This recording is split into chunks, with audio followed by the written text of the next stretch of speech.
జీవము గల దేవుని మాటలు పరిచర్యను ప్రోత్సహించండి. మీ ప్రోత్సాహాన్ని మరిన్ని వీడియోస్ కొరకు మన ఛానల్ని సబ్స్క్రైబ్ చేయడం ద్వారా తెలియపరచండి. లైక్ చేసి షేర్ చేయండి. ఈ సువార్త పనిలో మీరును పాలుభాగస్తులు కండి. ప్రభువైన యేసుక్రీస్తు వారి శ్రేష్టమైన నామంలో జీవము గల ప్రార్థనా సమూహం అనే ఈ వేదిక పైన ఉన్న దేవుని పిల్లలందరికీ నా శుభాభివందనాలు తెలియజేస్తున్నాను. దేవుడు మన ఆయుష్ను పొడిగించి ఆరోగ్యాన్ని స్థిరపరిచి మరొక శ్రేష్టమైన దినాన్ని ఆయన సన్నిధిలో గడపడానికి ప్రభు మనకు అనుగ్రహించారు. అందును బట్టి మనము దేవునికి ఎంతైనా రుణస్థులమై ఉన్నాం. కాబట్టి ప్రభువునందు ప్రియమైన దేవుని వారలారా, ఈ రాత్రికాల సమయంలో మనము అతి శ్రేష్టమైన సమయానికి మనము చేరుకున్నాం. ఈ శ్రేష్టమైన సమయంలో దేవుని మాటలను మనం వినడానికి సిద్ధపడుతూ ఉన్నాం. దేవుడు మనతో మాట్లాడినప్పుడు మన జీవితానికి శాంతి, మన జీవితంలో నెమ్మది, మన మార్గాల్లో వెలుగు, ఆశీర్వాదాలు కలుగుతాయని దేవుని వాక్యం మనకి సెలవిస్తుంది. దేవుడు మన కొరకు ఆయన ఆపుదల గురించి మనం ఆలోచించినట్లయితే మనం నిజంగా చాలా ఆశ్చర్యపోతాం. మనకు ఆశ్చర్యం కలుగుతుంది అన్నమాట. కనుక ఈ రాత్రికాల సమయంలో మనం ఒక శ్రేష్టమైన అంశాన్ని గురించి మనం ధ్యానం చేద్దాం. దేవదూతలు అనే ఒక అమూల్యమైనటువంటి అంశాన్ని గురించి మనం ధ్యానం చేద్దాం. దేవదూతలు ప్రభు ఎవరి కొరకు నియమించారు, దేవదూతలు మనకి చేసేటువంటి మేలేంటి అనేటువంటి సంగతులను గురించి ఈ రాత్రికాల సమయంలో మనం ధ్యానం చేద్దాం. మనం ఎక్కడ ఇద్దరు ముగ్గురు కూడి ఉంటారో అక్కడ ప్రభు తన సన్నిధిని ఉంచుతానని వాగ్దానం చేశాడు. కాబట్టి మనం ఇద్దరు ముగ్గురు ఉన్నప్పటికీ కూడా ప్రభు మన మధ్యలో ఉండి మనతో మాట్లాడడానికి ఆయన ఇష్టపడుతూ ఉన్నందుకు ఆయనకి ఎన్నో వందనాలు తెలియజేస్తూ ఉన్నాం. దేవుని యొక్క కాపుదలం గురించి ఒక చక్కని పాట ఉంది. ఒక పల్లవి పాడి మనం వాక్య సందేశంలోనికి అడుగు పెడదాం. ప్రభువా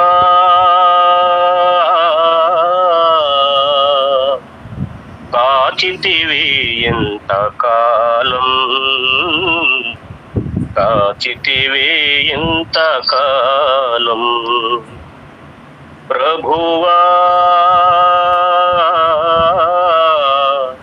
కాచితివి ఎంతకాలం,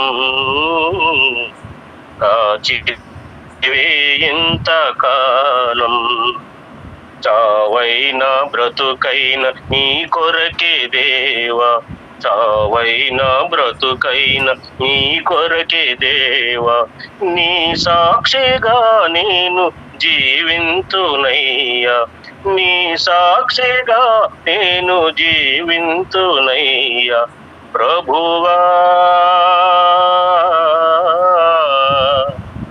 కాచితివి ఎంతకాలం,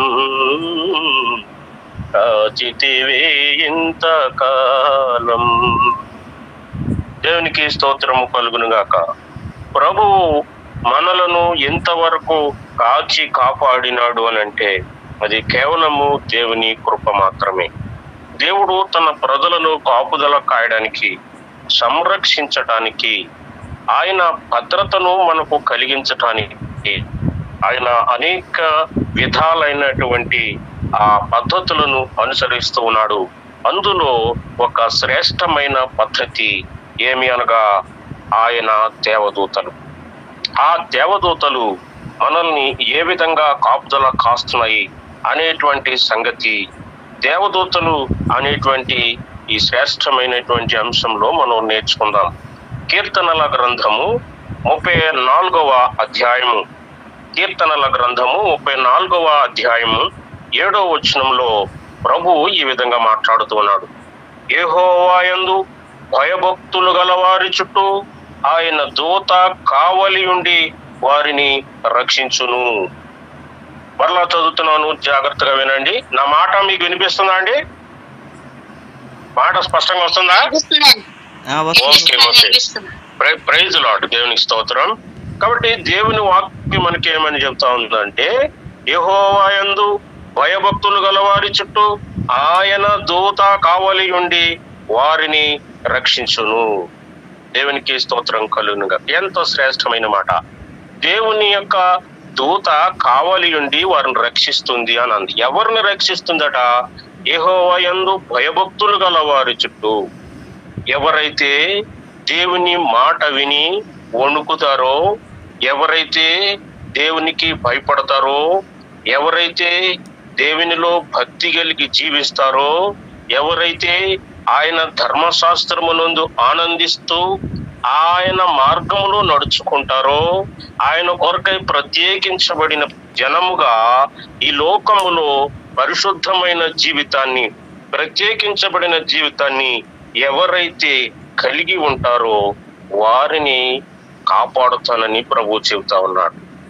కాబట్టి అందరికీ ఇచ్చే కాపుదల వేరు, యెహోవా తన యందు భయభక్తులు గల వారికి ఇచ్చే కాపుదల వేరు అని మనకి ఇక్కడ స్పష్టం చేయబడతా ఉంది.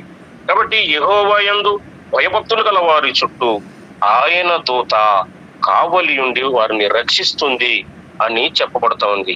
కాబట్టి దూత యొక్క కాపుదల, దేవుని దూతల యొక్క కాపుదల ఆయన ప్రజలకు ఆయన ఉంచాడు. ఎందుకని ఉంచాడు? అసలు మనిషికి దేవదూతలకి ఉన్నటువంటి తేడా ఏంటి?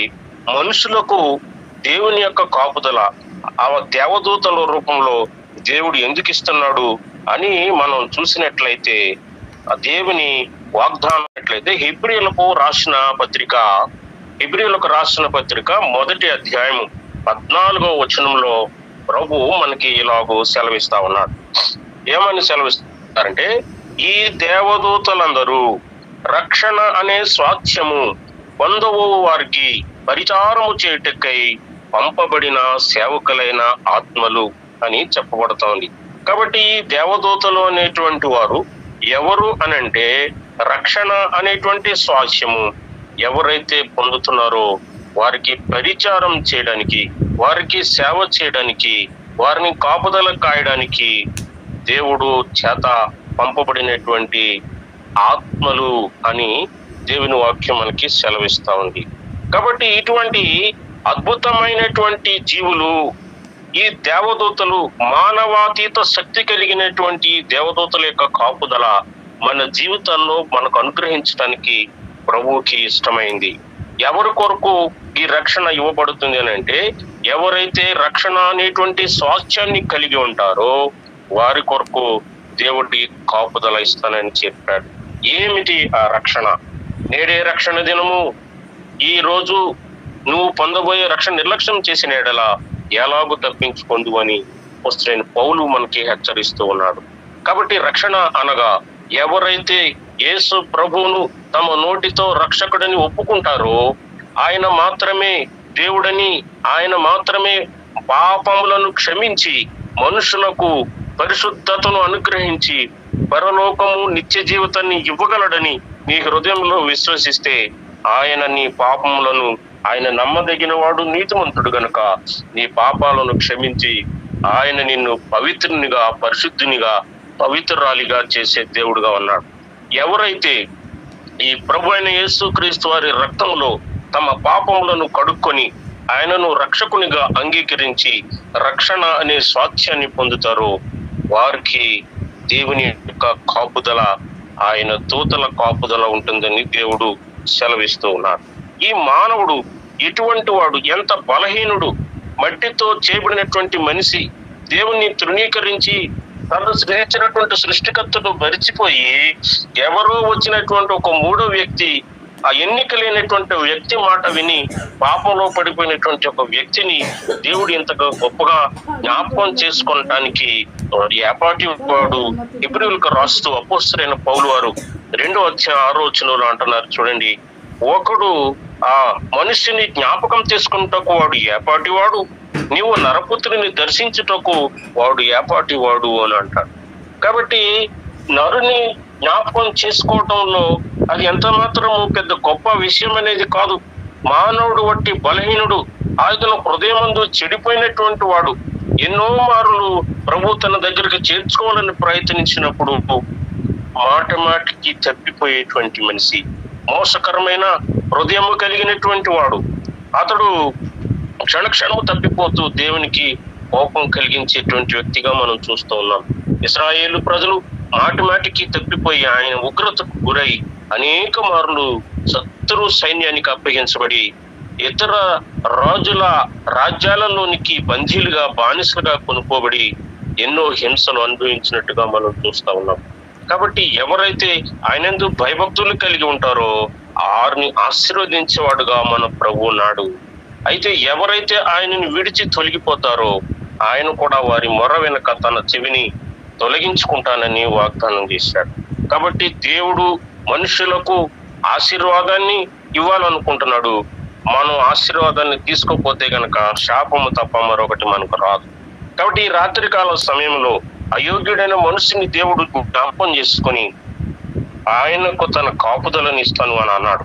కాబట్టి మనిషిని నువ్వు మహిమ ప్రభావములతో నింపి కిరీటము ధరింపజేసితివి, నీ చేతి పనులన్నిటి మీద ఈ మనిషికి అధికారం అనుగ్రహించితివి, దేవదూతల కంటే కొంచెం తక్కువనిగా చేసితివి అంటున్నాడు 2వ అధ్యాయం 7వ వచనంలో.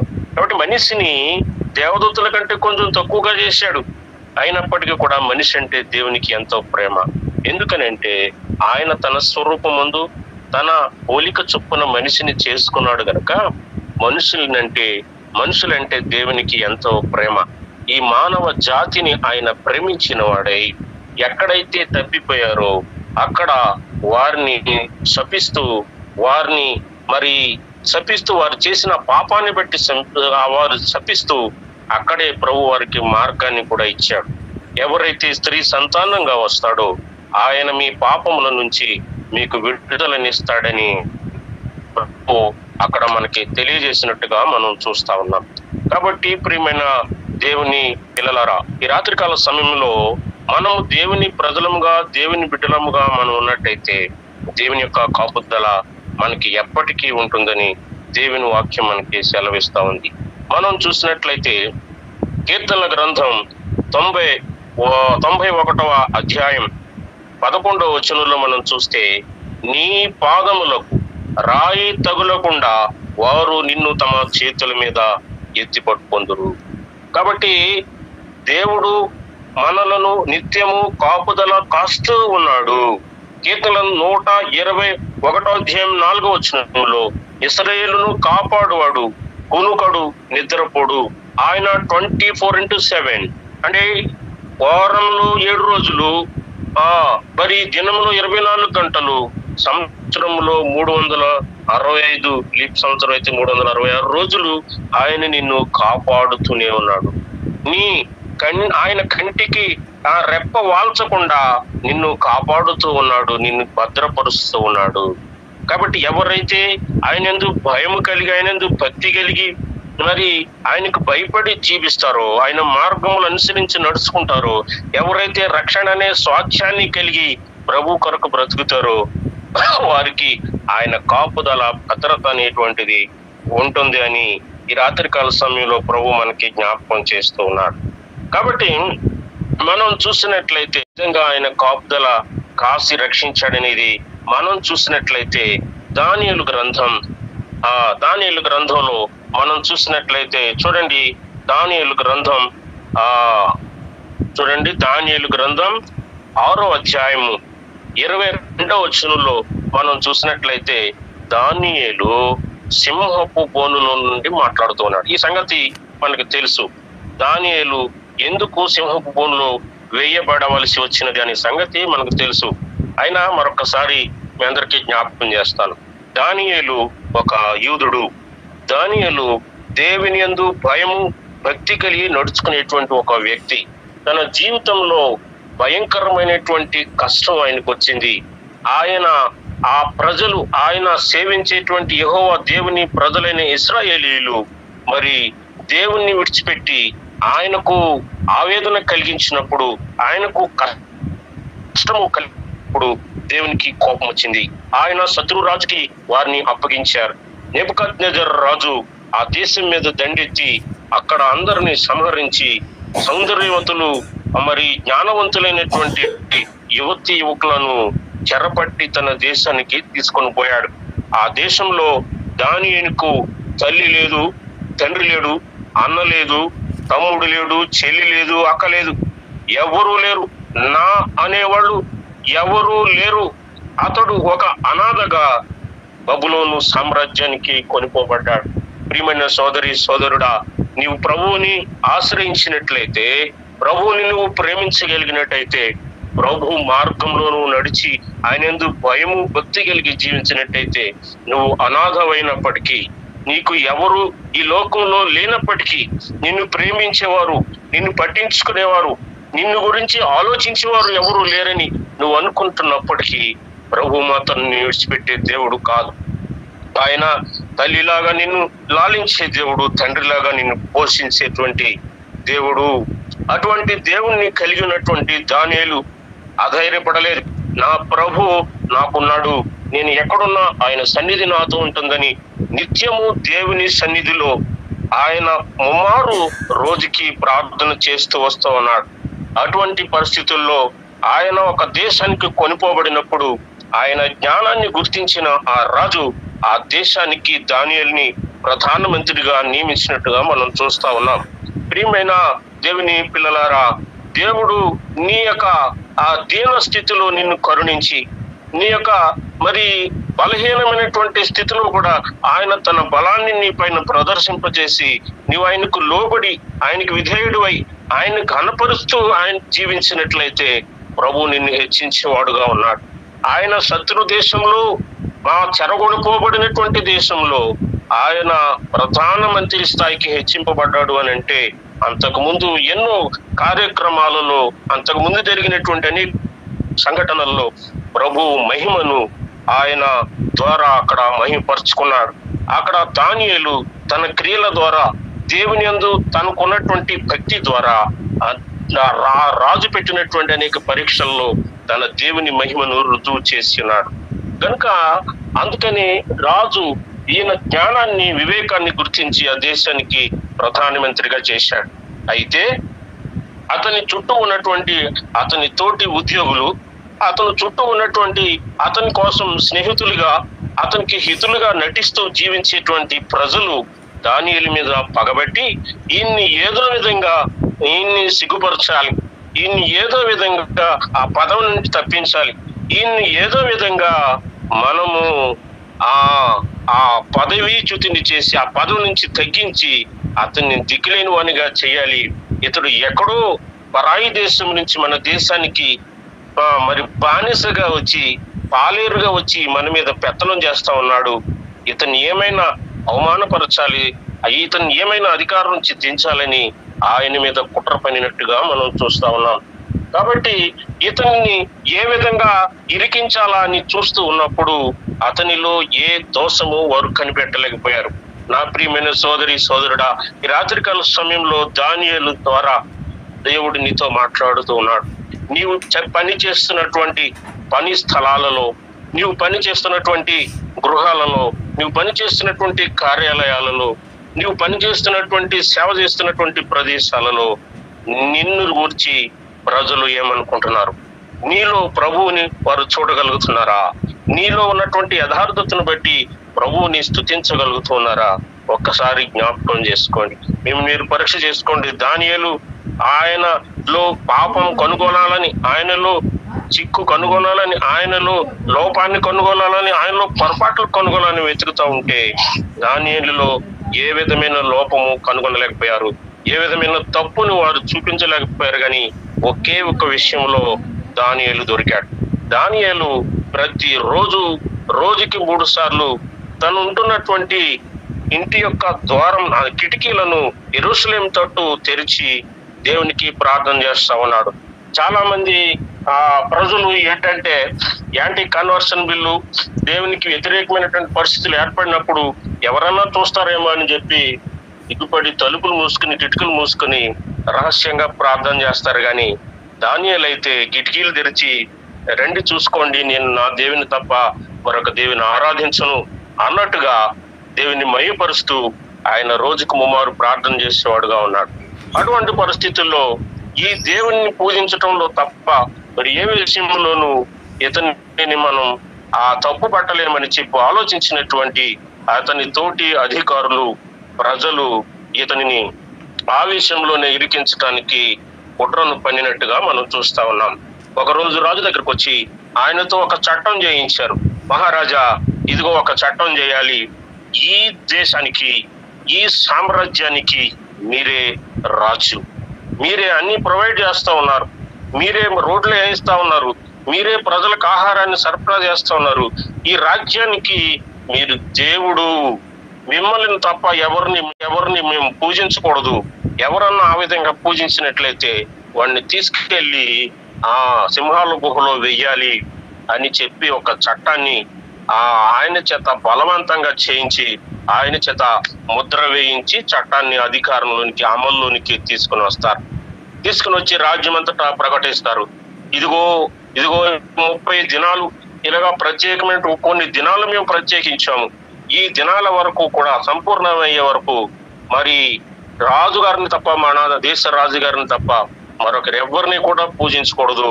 ఆ విధంగా ఎవరైనా పూజించినట్లయితే రాజు చెప్పిన ఆ వ్యక్తికి తప్ప ఎవరికైనా పూజించినట్లయితే వారిని తీసుకెళ్లి సింహాల బోన్లో వేస్తామని చట్టం చేయించారు.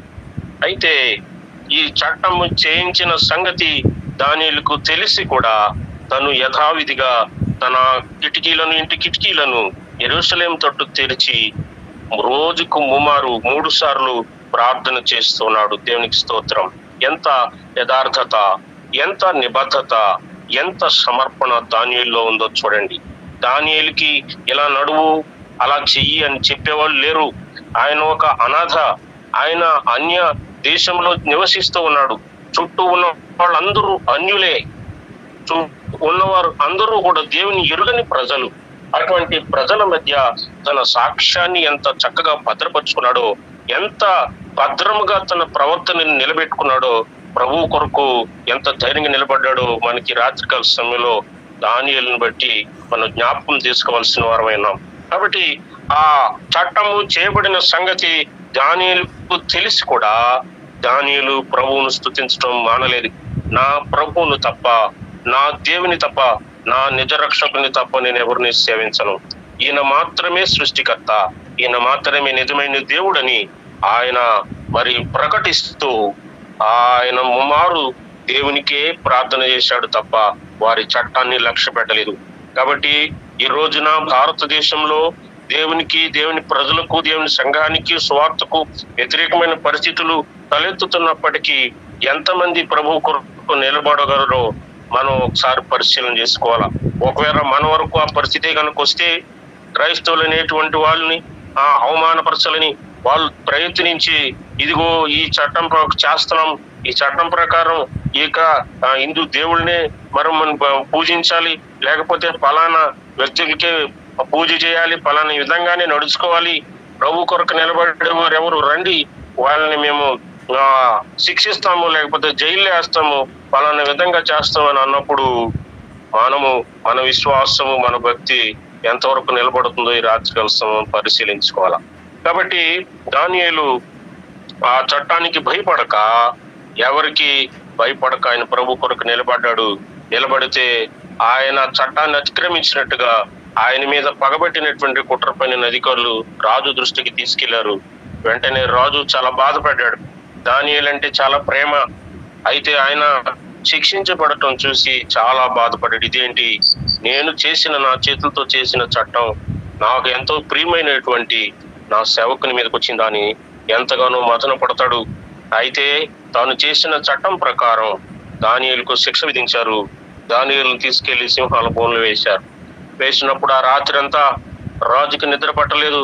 అయ్యో, నమ్మకమైన నా సేవకుడు, నా ఉద్యోగి, ఇతని వంటి వాడు నా ప్రజలలో ఎవరూ లేరు, దేవుని ఆత్మ కలిగిన దైవ భక్తి కలిగినటువంటి వాడు ఏంటి అటువంటి అతనికి ఇటువంటి శిక్ష వచ్చిందని చెప్పి తను చేసిన చట్టాన్ని మార్చలేక, పడిన శిక్షను గురించి తట్టుకోలేక ఆ రాత్రంతా మనస్తాపంతో దానియేలు తలుచుకుని దుఃఖపడుతూనే ఉన్నాడు రాజు. ఆ నాట్యములన్నీ, సంతోషాలన్నీ, విలాసాలన్నీ ఆపేశాడు. ఆ రాత్రంతా మదన పడుతూనే ఉన్నాడు. ఉదయంనే తెల్లవారుగానే రాజు దానియేలు దగ్గరికి వచ్చి అడుగుతూ ఉన్నాడు, ఓ దానియేలు, చేసిన చట్టానికి నువ్వు భయపడలేదు, నువ్వు నీ దేవుణ్ణి పూజించావు, మేము ఎన్నో దేవతల్ని, ఎన్నో వాటికి మేము పూజ చేస్తూ ఉన్నాము, కానీ ఒకళ్ళు కాకపోతే ఇంకొకరిని అలాగా మార్చి మేము ప్రార్థన చేస్తూనే ఉంటావు, కానీ నీకెంత ధైర్యం, నీకెంత మరి సమర్పణ, నీకెంత ఇది, నువ్వు నీ దేవుణ్ణి పూజించావు కానీ వేరే మాటలు లెక్క చేయలేదు, ఏ చట్టాన్ని పట్టించుకోలేదు, ఎంత నమ్మకంగా నువ్వు సేవిస్తున్నావు కదా, నీ దేవుడు నీకేం చేశాడని అడుగుతా ఉన్నాడు. తెల్లవారుజామున దానియేలు గ్రంథం 6వ అధ్యాయం 19వ వచనం చదువుతున్నాను, వినండి. తెల్లవారుజామున రాజు వేగిరమే లేచి సింహముల గుహ దగ్గరకు త్వరపడి వెళ్ళాడు. ఎంత శ్రద్ధ అండి! నమ్మకమైన దానియేలు పట్ల రాజుకి ఎంత ప్రేమ చూడండి. అతను గుహ దగ్గరకు రాగానే దుఃఖ స్వరముతో దానియేలుని పిలుస్తున్నాడు. రాజు గారికి దుఃఖం ఆగట్లేదు. ఈ సమయానికి దానియేలుని ఆకలితో ఉన్నటువంటి సింహాలు తినేసి పొడి పొడి చేసేసి ఉంటాయి. ఆయన ఇక లేడు, ఆయన మరి చనిపోయే ఉంటాడని చెప్పి, మరణించే ఉంటాడని చెప్పి చాలా దుఃఖపడుతున్నాడు రాజు. దుఃఖస్వరంతో దానియేలుని పిలుస్తూ ఉన్నాడు. దానియేలుని పిలిచి, జీవం గల దేవుని సేవకుడైన దానియేలు, నిత్యము నీవు సేవించున్న నీ దేవుడు నిన్ను రక్షించగలిగాడయ్యా అని అతను పిలుస్తూ ఉన్నాడు. అతడు జవాబు వస్తుందనేటువంటి ఆలోచన అతనికి లేదు. తను పూజించేటువంటి, తను ఎన్నిక చేసుకునేటువంటి ఆ దేవుళ్ళ తీరునే యెహోవా దేవుడు కూడా ఉంటాడు, దానియేలు దేవుడు కూడా ఉంటాడని ఆయన ఆలోచనతో ఉన్నాడు. కానీ అద్భుతమైన రీతిలో ఆయనకి లోపల నుంచి జవాబు వినపడతా ఉంది.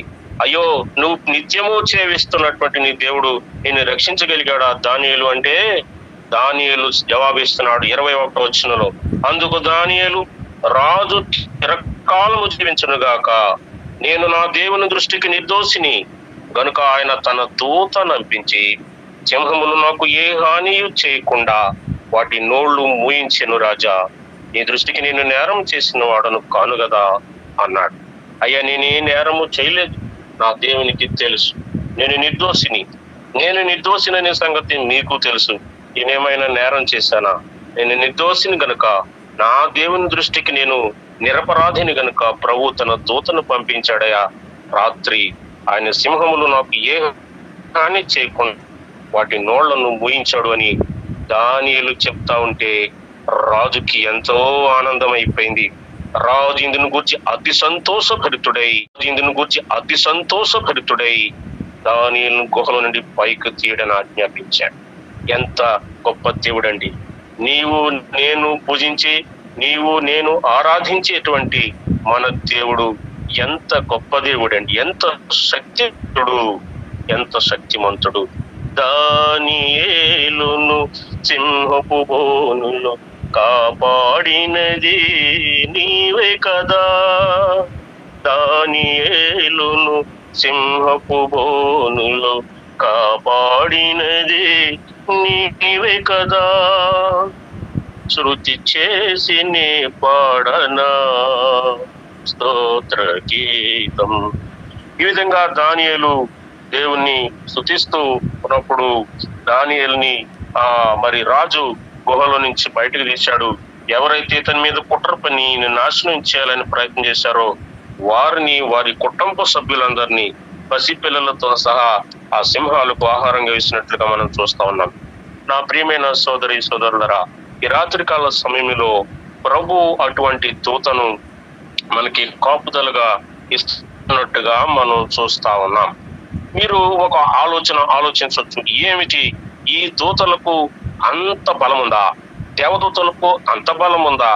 అసలు ఏమిటి ఈ దేవదూతల సంగతి అని మీరు ఆలోచించినట్లయితే చూడండి, 2వ రాజుల గ్రంథం 19వ అధ్యాయము 35వ వచనంలో దేవదూత యొక్క బలము మనకి కనబడుతా ఉంది. ఇశ్రాయేలు ప్రజల మీదకి అషూరు రాజు అతని సైన్యము యుద్ధం చేయడానికి బయలుదేరి వచ్చింది. అప్పటికి ఈ దేవుని రాజు, దేవుని దాసుడైనటువంటి రాజుకి చాలా భయం కలుగుతా ఉంది. దేవా, నేను బలహీనుడనై ఉన్నాను, నేనేమీ చేయలేని వాడున్నాను, నా సైన్యం చూస్తే బలహీనంగా ఉంది, నేనేం చేయాలని దేవుని సన్నిధిలో మొరపెడుతూ ఉన్నప్పుడు దేవుడు ఆ రాత్రియే యెహోవా దూతను పంపాడు. తన దూతను పంపినప్పుడు ఆ రాత్రి కాల సమయంలో ఒకే ఒక్క దేవదూత ఎంతమందిని నశింపజేసిందో చూడండి. ఆ దేవదూత యెహోవా దూత బయలుదేరి అషూరు వారి దండుపేటలో 185,000 మందిని హతము చేసినట్లుగా మనం చూస్తూ ఉన్నాం. దేవునికి స్తోత్రం కలుగును గాక. ఈ లోకంలో ఒక బలమైనటువంటి మనిషి 2 కొట్టగలడు, లేక 3 కొట్టగలడు. ఇంకా బలం ఉంటే ఒకవేళ 10 మందిని కొట్టగలడేమో గాని దేవుని యొక్క ఒకే ఒక్క దూత 185,000 మందిని నశింప చేయగలదు అని దేవుని వాక్యం సెలవిస్తా ఉంది. అంతటి శక్తివంతమైన బలమైనటువంటి బలాఢ్యులైనటువంటి దేవదూతలను నీకు కాపుదలగా దేవుడు పెట్టి నిన్ను సంరక్షిస్తూ ఉన్నాడంటే దేవునికి నువ్వు ఎంత రుణపడి ఉండాలో ఒక్కసారి ఆలోచించమని ఈ రాత్రికాల సమయంలో మీ అందరికీ నేను విన్నవిస్తూ ఉన్నాను. ప్రియమైన దేవుని మరి పిల్లలారా, ఈ రాత్రికాల సమయంలో దేవుని యొక్క గొప్ప కృపను మనం ఆలోచించవలసి ఉన్నది. దేవుడు నిన్ను గురించి ఎంతగా ఆలోచిస్తా ఉన్నాడు. దేవుడు నిన్ను కాపుదల కాయడానికి, నిన్ను భద్రపరచడానికి, ప్రతి కీడు నుండి నిన్ను సంరక్షించడానికి ఆయన ఎంతగా పరితపిస్తున్నాడో ఒక్కసారి ఆలోచించు. ఒకసారి ఒక దైవజనుడు మందిరాన్ని కట్టుకోవడానికి ప్రయత్నం చేస్తా ఉన్నప్పుడు తెలిసిన వాళ్ళందరికీ చెప్పారయ్యా, ఈ విధంగా నేను మందిరం కట్టాలనుకుంటున్నాను, దానికి కావలసినటువంటి ఆ వస్తువులు, ధనం గురించి నేను ఆలోచన చేస్తా ఉన్నాను అని చెప్పి అంటా ఉన్నప్పుడు మరి ఆయన మందిరం కట్టుకుంటున్నటువంటి సంగతి ఒక ముఖ్యమైనటువంటి వ్యక్తికి తెలిసింది. ఆయన ఒక రోజు ఈ దైవదాసునికి ఫోన్ చేసి, అయ్యా, నేను మీకు కొంత సహాయం చేయాలనుకుంటున్నాను, ఒకసారి నన్ను కలవండి అని చెప్పినప్పుడు ఈ దైవజనుడు ఆ వ్యక్తిని కలవడానికి బయలుదేరి వెళ్ళినప్పుడు ఆ దైవదాసుడు అక్కడికి వెళ్ళారు, ఆయన కలిసినప్పుడు ఆయన ఒక బ్యాంక్ దగ్గరికి తీసుకుని వెళ్ళాడు. బ్యాంక్ దగ్గరికి వెళ్ళిన తర్వాత కొంత డబ్బును ఆయన విత్డ్రా చేసి మరి దైవదాసునికి ఇచ్చినప్పుడు ఆయన బ్యాగ్ లో పెట్టుకుని ఆ డబ్బుని వస్తా ఉన్నప్పుడు బ్యాంక్ లో ఈ డబ్బుని సంచిలో పెట్టుకుని వస్తున్నటువంటి ఈ దేవుని దాసుని యొక్క దైవజుని పాస్టర్ గారిని ఒక దొంగ గమనిస్తూ ఉన్నాడు.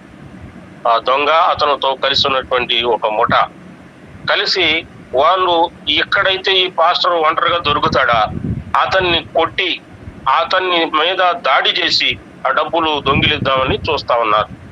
ఈ అత్యంత భక్తి కలిగినటువంటి దేవుని భయం కలిగినటువంటి దైవజనుడు ఈయన ఆ విధంగా ఆ డబ్బు సంచిని మరి చేత్తో పట్టుకొని బస్ స్టాండ్కి వచ్చాడు. బస్ స్టాండ్కి వచ్చి బస్ కోసం నిలబడి బస్ కోసం ఎదురు చూస్తూ ఉన్నప్పుడు ఆయన నిలబడి బస్ కోసం ఎదురు చూస్తూ ఉన్నాడు. బస్సులు వస్తూ ఉన్నాయి, పోతా ఉన్నాయి. ఆయన ఎక్కవలసిన బస్సు ఇంకా రాలేదు.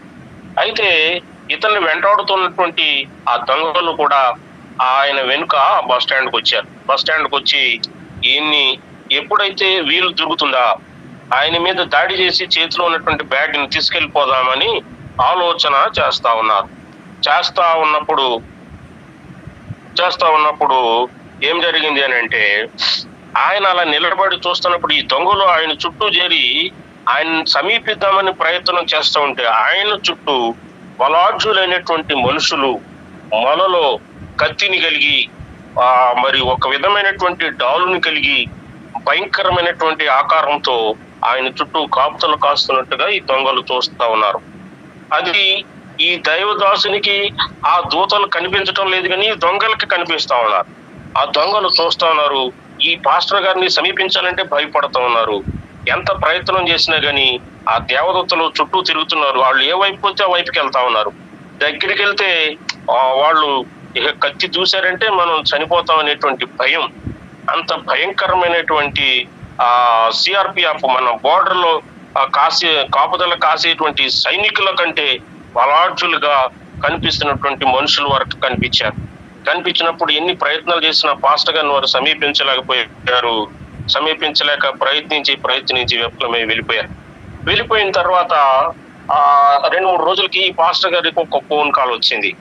అయ్యా, మీ సంఘస్థురాలైనటువంటి లక్ష్మి గారు ఆ ఆసుపత్రిలో ఉన్నారు, వారికి ఆరోగ్యం బాగోక పలానా ఆసుపత్రిలో చికిత్స పొందుతూ ఉన్నారు, కొంచెం ప్రార్థన చేయడానికి రండి అని ఈయన్ని ఆహ్వానించినప్పుడు సరే మరి నా విశ్వాసురాలు ఆమె బాధగా ఉంది, అనారోగ్యంగా ఉంది, ప్రార్థన చేద్దామని నేను బయలుదేరి హాస్పిటల్కి వెళ్ళిన తర్వాత ఆ విశ్వాసిని పరామర్శించి, అమ్మ పర్వాలేదు, ప్రభు నీకు సహాయం చేస్తాడు, నీ జ్వరం తగ్గిపోతుందని చెప్పి ఆయన ప్రార్థించి పరామర్శించి తిరిగి వచ్చేస్తా ఉన్నాడు. తిరిగి ఇంటికి వచ్చేయడానికి బయలుదేరి వెనక్కి తిరిగి వస్తా ఉంటే ఈ విశ్వాసి యొక్క పడక పక్కనే ఇంకొక పడక ఉందట. ఆ పడక మీద ఒక వ్యక్తి గాయాలతో పడి చికిత్స పొందుతూ ఉన్నాడు.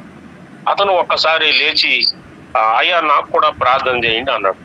సరే, దైవజనుడు పాస్టర్ గారు మరి దేవుని యందు భయం కలిగినటువంటి వ్యక్తి, ఎవరికి కావాలంటే వారికి ప్రార్థన చేసి వారి క్షేమాన్ని కోరుకునే ఆయన కాబట్టి పాస్టర్ గారు ఆ పక్క ఆయన దగ్గరికి వెళ్ళి ఆయన ప్రార్థన చేస్తూ, అయ్యా ఏంటి మీకు ఈ గాయాలు ఏంటి, మీకు ఎందుకని ఇలా జరిగింది మీరు అని చెప్పి ఆయన అడిగితే అతను అంటున్నాడంట, అయ్యా నేను ఒక పెద్ద దొంగని, రాత్రికాల సమయంలో నేను ఒక ఇంటిలో దొంగతనం చేయడానికి వెళ్ళినప్పుడు వారు నా మీద దాడి చేశారు, గాయాలతో తప్పించుకొని బయటపడ్డాను.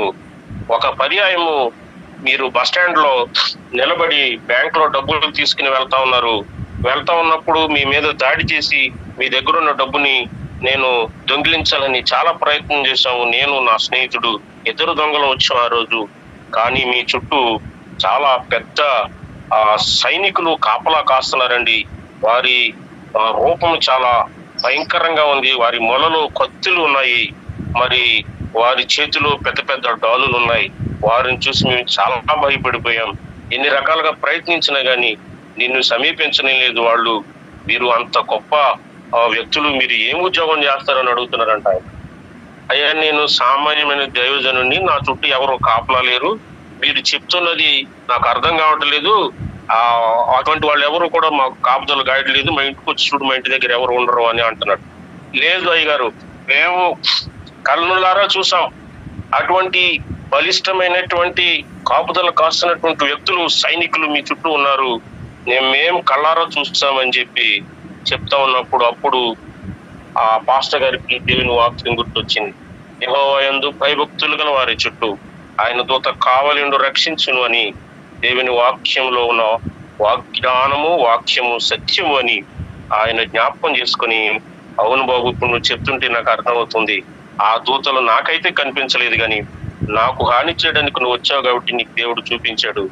నిజమే, ఎవరైతే యెహోవాయందు భయభక్తులు కలిగి ఉంటారో, ఎవరైతే యేసు ప్రభువును రక్షణగా అంగీకరించి ఆయన రక్షణ స్వాస్థ్యాన్ని అనుభవించగలుగుతారో వారికి దేవుడు దూతలు కాపుదలుగా ఉంటాయి. ఇప్పుడే నీ పాపాలని ఒప్పుకొని నువ్వు ప్రభువుని అంగీకరించినట్లయితే ఈ కాపుదల దేవుడు నీకు కూడా ఇస్తాడన్నప్పుడు ఆ దొంగ అక్కడికక్కడే వారు మనసు పొంది దేవుణ్ణి మరి అంగీకరించినట్టుగా మనం చూస్తా ఉన్నాం. కాబట్టి నిజ జీవితంలో దేవుని వాగ్దానాలు నువ్వు నమ్మినప్పుడు ఇటువంటి అద్భుతాలు దేవుడు నీ జీవితంలో కూడా చేయడానికి ఆయన సిద్ధంగా ఉన్నాడు. కాబట్టి దేవుని యొక్క దూతల యొక్క కాపుదల నీకు నాకు నిత్యము ఆయన అనుగ్రహించడానికి ఆయన దూతలను కాపుదలుగా ఉంచాడు. అదృశ్యంగా వారు మనకు అనేక విధాలుగా సహాయం చేస్తూ మనల్ని అనేక సందర్భాల్లో సంరక్షిస్తూ మనల్ని భద్రపరుస్తూ ఉన్నాడు. ఇంత గొప్పగా ఆయన మనకు కాపుదలనిచ్చి మనం సంరక్షిస్తున్న దేవునికి మనం ఎంతైనా రుణపడి ఉందాం. ఇటువంటి మరి భద్రతను కాపుదలను మనకి ఇచ్చినందుకు దేవుణ్ణి స్తుతిద్దాం. రాత్రికాల సమయంలో మనం కళ్ళు మూసి ప్రభుని జ్ఞాపకం చేసుకుందాం. ప్రభువా, ఎంత గొప్ప రక్షణ నాకు అనుగ్రహించారు, మీకు వందనాలు. ఎంత గొప్ప కాపుదల భద్రత మీరు నాకు అనుగ్రహించారు, మీకు వందనాలు. ఎందు భయము భక్తి కలిగి నేను జీవించటానికి నీ కొరకు ప్రత్యేకమైన స్వాస్థ్యంగా ఈ లోకం నుంచి ప్రత్యేకించబడి ఒక ప్రత్యేకమైనటువంటి ప్రజగా, జనముగా నీ కొరకు బ్రతకడానికి నీవు అనుగ్రహించే కృపను, నీవు అనుగ్రహించే భద్రత, నీవు అనుగ్రహించే సంరక్షణ కాపుదలను నేను పొంది అనేకులకు ఈ దీవెనలను ఇవ్వడానికి, నీ రక్షణలోనికి నడిపించడానికి నాకు కూడా శక్తిని ఇవ్వు ప్రభువా అని రాత్రికాల సమయంలో ప్రభువును స్తుతిద్దాం. ప్రభువా, నీ గొప్ప ఏర్పాట్లను బట్టి, నీ మహిమను బట్టి, మహాత్యాన్ని బట్టి వందనములు తండ్రి అని ఈ రాత్రికాల సమయంలో ప్రభువును స్తుతిద్దాం. ప్రార్థన చేసుకుందాం. పరిశుద్ధుడైన తండ్రి, ఘనమైన రక్షకుడా, మీకు వందనాలు, స్తోత్రాలు చెల్లిస్తున్నాం. ఇంతవరకు ధ్యానించిన వాక్య భాగంలో మీరు మాకు బోధించిన మీ గొప్ప సత్యాలను బట్టి మీకు వందనాలు. మా కొరకు మీరు ప్రత్యేకించిన దేవదూతలను బట్టి, మీ కాపుదలను బట్టి మిమ్మల్ని స్తుతిస్తూ ఉన్నాం. ఆయన మీ దేవదూతలను మాకు పరిచారం చేయడానికి, మమ్మల్ని కాపుదల కాయడానికి, నిత్యము మాతో ఉండి మమ్మల్ని సంరక్షించడానికి మీరు ఇచ్చిన విధానం, మా పట్ల మీరు కలిగి ఉన్నటువంటి అత్యంత ప్రేమ, నాయన మీ యొక్క జాలి, శాశ్వతమైన మీ ప్రేమను బట్టి మీకు ఎంతైనా మీరు రుణపడి ఉన్నాం. దేవా, మమ్మల్ని జ్ఞాపకం చేసుకోవటానికి మేము ఎపాటి వారము తండ్రి. మేము తగ్గవలసినది, మీ నామం హెచ్చవలసినది. అత్యున్నతమైన సింహాసనం పైన ఆసీనులై గొప్ప దేవాది దేవుడుగా ఉన్న మీరు మమ్మలను ప్రేమించి మా కొరకిచ్చిన ఈ గొప్ప రక్షణ బట్టి, కాపుదలను బట్టి, భద్రతను బట్టి వందనాలు చెల్లిస్తూ యేసుక్రీస్తు వారి శ్రేష్టమైన, జీవము కలిగిన, ఉన్నతమైన, మధురమైన నామములో స్తుతించి ప్రార్థించి పెట్టుకుంటున్నాం తండ్రి. ఆమేన్, ఆమేన్.